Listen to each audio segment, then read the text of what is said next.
Hey everyone, it's David coming to you today from my whiskey den here in Central Ohio, and I've been not trying to feature everyday common whiskeys, but I'm going to break that trend for this video, and we're going to be talking about Maker's Mark. Oh, that little redhead right there. Oh, baby. I've enjoyed Maker's Mark since 2004. So that's, let's see, gotta get my toes, 17 years? Stuff is really good. And people, when you tell them you like Maker's Mark, they're like, oh, that is such a good intermediate level bourbon whiskey. Alrighty then. But you know, I like it. It's a good whiskey that doesn't break the bank.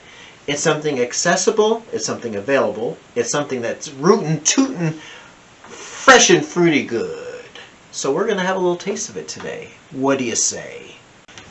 Now, this Maker's Mark, this is their entry, let's just say entry level. This is their what do they call it? Gateway whiskey. So this is a 90 proof wheated bourbon.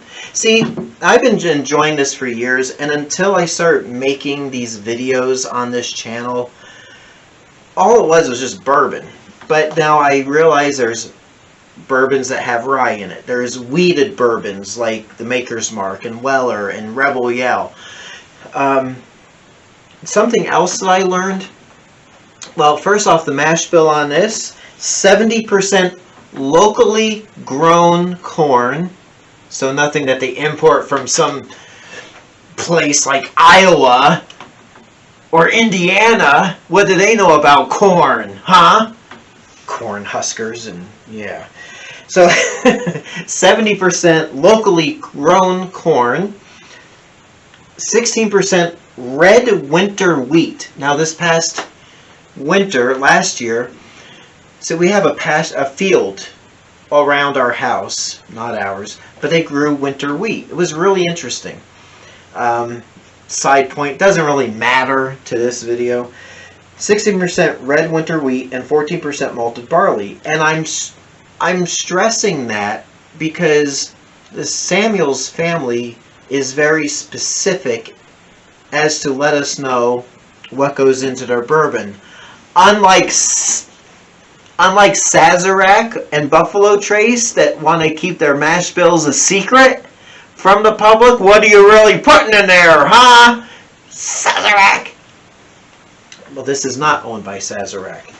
But it's interesting, another little piece of trivia. Bill Samuels Sr., back in the 50s, when he was trying to figure out the mash bill, baked loaves of bread with these different grains to see what he liked. So why create, first off, distill do a mash, distill that stuff into the, you know, white dog or whatever you want to call it, the moonshine or whatever, and then age it for a few years, and then, I mean, that would just take too long. So it was kind of genius that he baked bread with these different grains and he decided on which one he liked the best. Transparency with the Maker's Mark family, the Samuels. You know, I've always enjoyed this, and I haven't had any at least a year. Probably, well, no, not that long. Oh, I can't believe I'm opening you up. We went to the distillery recently. I did post a video, a little home movie video, and you could actually, you can get a bottle and dip it yourself. I should have done it. Next time we go, I'll have to do that as an ambassador and everything.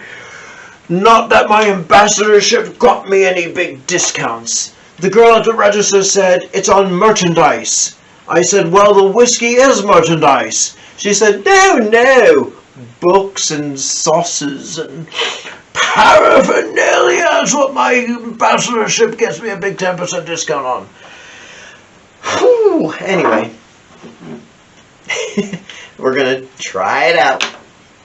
Oh, this is actually, Maker's Mark is one of my favorite whiskeys. But now I've been doing a bunch of these videos. How does it hold up? And I want to just shout out to my buddies Mark Cook, Gordon Bippis, out in Northern California, Orland, Corning. I think they live, yeah, you live in Orland, right, guys? They turned me on to Maker's Mark back in 04. I am forever indebted.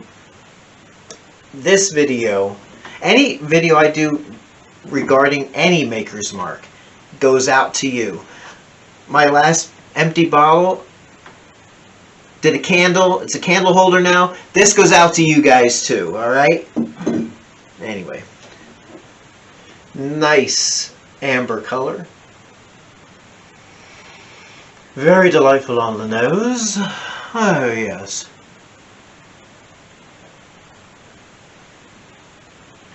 Smooth and spicy all at the same time.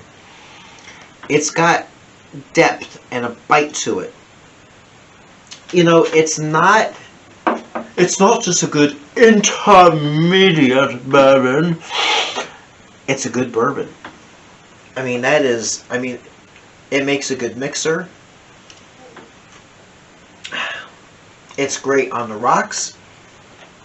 Straight, it's divine. And that is a good little pour of the Maker's Mark. And tell you what, that gives me an idea for my next video. So stay tuned for that. It's, you know, it is, I'm not gonna keep going on about it. Maker's Mark, good all around bourbon, very satisfying. It's not foo-foo. It's not your entry level, but then again, it's not going to be your like highfalutin. I was going to pull something off this, you know, like Johnny Drum at 101 proof. It's really good, but you know, the Maker's Mark, every bit as good as its name. It truly is the mark of fine bourbon. So next time you're in the liquor store, if you enjoy it already, buy another bottle. If you never had it, at 25 bucks, it's a no-brainer. It's good stuff. So, I'll leave it there. And until next time, it's David coming to you from my whiskey den here in Central Ohio. And I hope, as always, your next pour is your best pour.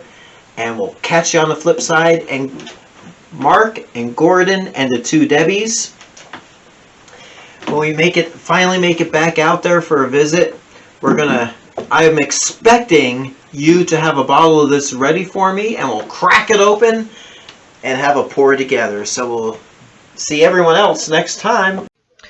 Thanks again for visiting me here at my whiskey den. Please subscribe to my channel, and we'll be enjoying our next visit together soon. Thanks again for watching.